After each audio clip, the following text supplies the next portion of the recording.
Hey, this is Chi from WX Capital. Welcome to our weekly wrap-up and what to expect. Today we're going to talk about 4 things that influenced this week's huge drop in the S&P 500. The first is Jerome Powell's message regarding our economy and its recovery. The second is the concern around another COVID outbreak. The third is the recent decrease in unemployment claims reports.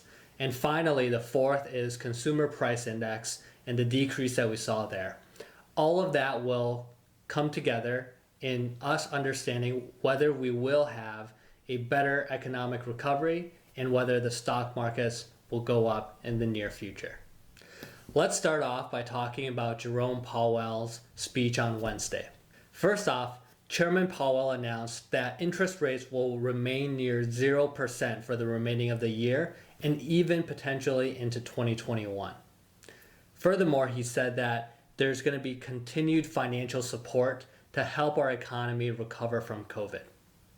However, during his message, he did say that the last 3 months of the year we're still going to be experiencing anywhere between 9 to 10% unemployment rates. He also mentioned that 2020 was going to experience a 5 to 10% economic contraction. Now, this sentiment is a lot more pessimistic than what was given before, and that's what led investors to sell off on Thursday. If we look at how the economy has been recovering lately, such as the 1.3% increase in unemployment in May, this would mean that the Federal Reserve is anticipating a much slower recovery, even though states are currently reopening economies to a greater degree. Perhaps the Federal Reserve is taking a much more conservative outlook on our economic recovery.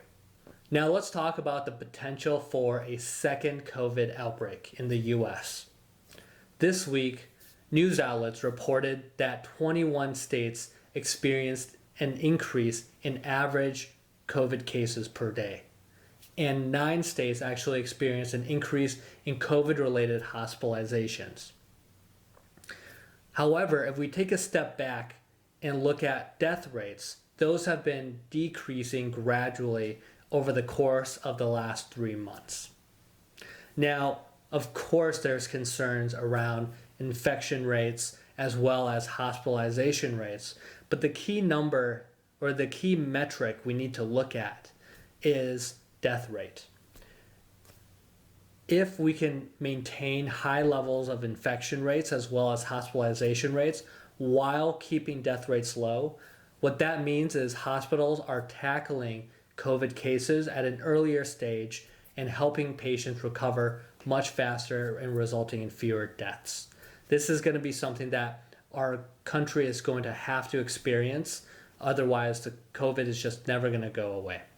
We need to keep an eye out on COVID death rates because that's what's really going to tell us whether we should be concerned and whether there's going to be a second lockdown.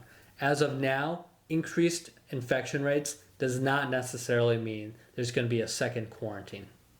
Let's talk a little bit about this week's unemployment claims report. This week we saw unemployment claims decreased by approximately 335,000 claims. Now, this is an indication of recovery as fewer people are filing for unemployment.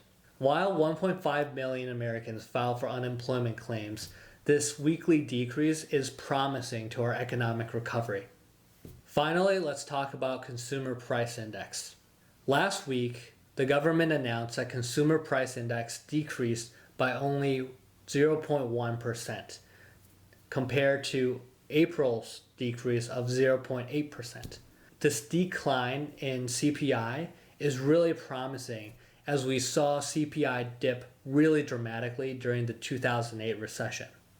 What CPI tells us is that the Federal Reserve's monetary policy is working and that people are starting to make purchases again as they gain more confidence in the economy and our recovery.